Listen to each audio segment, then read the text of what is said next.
And whatever you do, do it heartily, as unto the Lord and not unto men, knowing that from the Lord you'll receive the reward. Those words from Colossians chapter 3, verse 23 were really taken on board by me and especially applied to our ministry as we began out of Bible college. Connie and I were called to be missionaries. We wanted to go overseas, but our denomination wanted you to be pastoring in the States for 2 or 3 years before you applied. And that was the only avenue really that we knew of and was really available to us.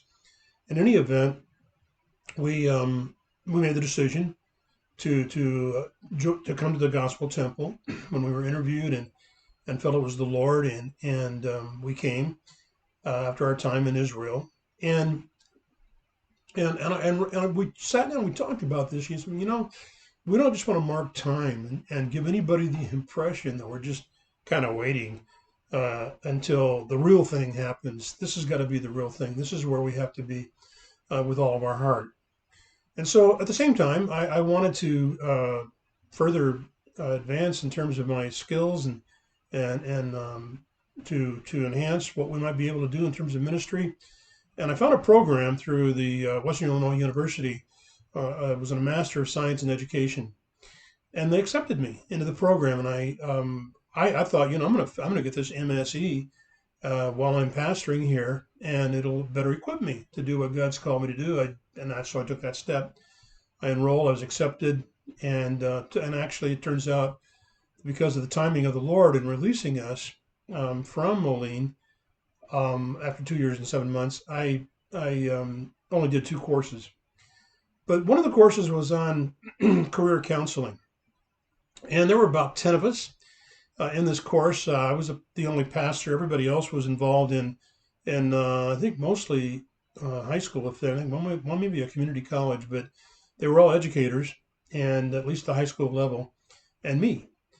And so the instructor, we guided us to group discussion. We talked about various issues and how we could improve, in terms of our coaching and guiding the young people that we influence because of our particular role in their lives. So I remember just I was coming from my perspective, and I was the only pastor, and it became fairly apparent early on that I was the only believer in that crowd, and this one guy especially became agitated with me and saying, you keep wanting to preach and blah blah blah, and I said, no, I'm coming from my perspective. I'm just talking about who I am, my life. That's what we're here to do, right? And but he was really, really agitated, and I felt he was under conviction, but I let it slide. But finally, on the next session, the counselor said, "Listen," or the coordinator said, "Jim, would it be helpful to you if you just give us your message, what your mission is, and what you're about?" And I'm going, "Really?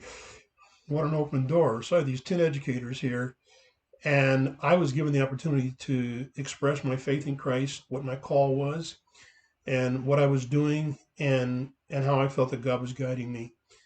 And so it took several minutes, as you can imagine. And when I finished, I gotta say, I felt better. I really did feel better. I thought that was really wise of him. At first, I thought, well, it's not really for me; it's for them. I'm the messenger here.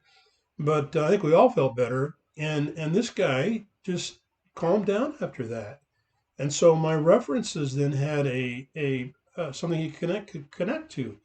He didn't have to feel I was trying to evangelize him, although I would have been happy if he came to Christ, and maybe he did.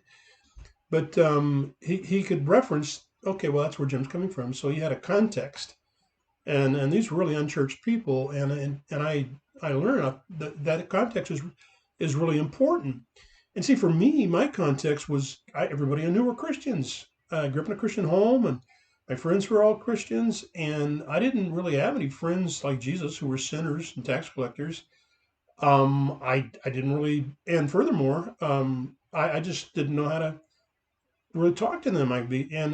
Well, I did, but what I'm saying, my I didn't have their context either, and so that was my first kind of foray into a completely secular environment, and and it was really, really worthwhile. And I thank God for the opportunity that I had to share. And you know, there's three ways that people encounter Christ. One is they come to Him. Secondly, He goes to them. And thirdly, somebody brings them to Jesus. I think the same is true with us. People can come to us and find Christ. We can go to them and they can find Christ, or somebody can bring them to us and they encounter Christ.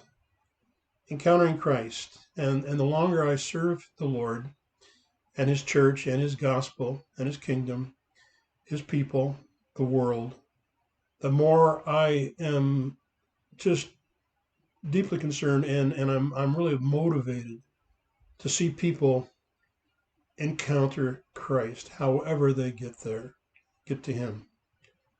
God bless you.